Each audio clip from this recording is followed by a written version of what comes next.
Le truc, c'est que pour l'instant, avant tout ça là, il n'existe pas de réponse évidente au nouveau système de missiles russes, ainsi qu'aux différents missiles hypersoniques qui sont développés par la Russie. Il n'existe rien de tel dans le monde occidental.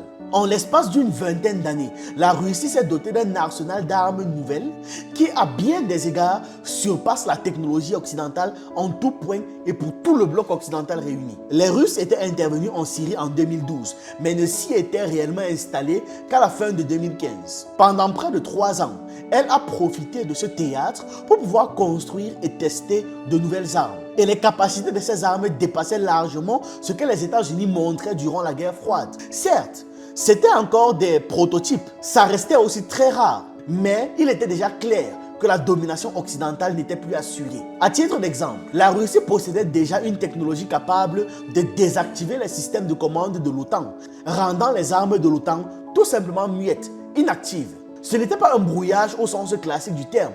Les dispositifs occidentaux continuaient de fonctionner, mais ne répondaient plus aux ordres. Tout simplement.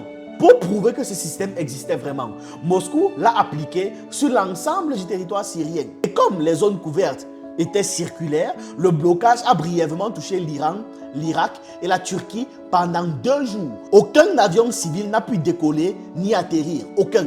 Le brouillage était trop fort. Plus tard, la Russie a déployé la même technologie à Kaliningrad et dans la mer Noire pour stopper les armes de l'Occident.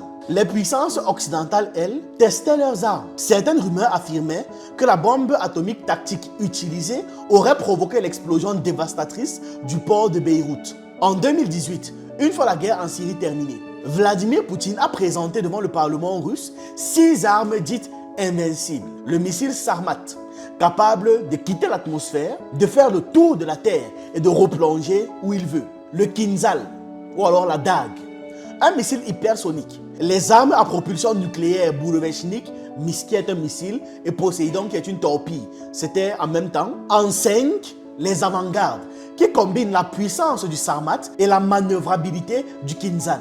Et enfin, les lasers antimissiles qui sont pour l'instant encore en développement. On n'a pas encore vu. Ce qui n'était que des prototypes dans les années 2010 est désormais aujourd'hui produit en série et peut être utilisé sur le terrain et sur n'importe quel front. La réaction occidentale a été très timide, selon Donald Trump qui s'était déjà exprimé à l'époque. Il a regretté que Poutine ait révélé publiquement ses armes, estimant que la Russie venait là de relancer la course à l'armement.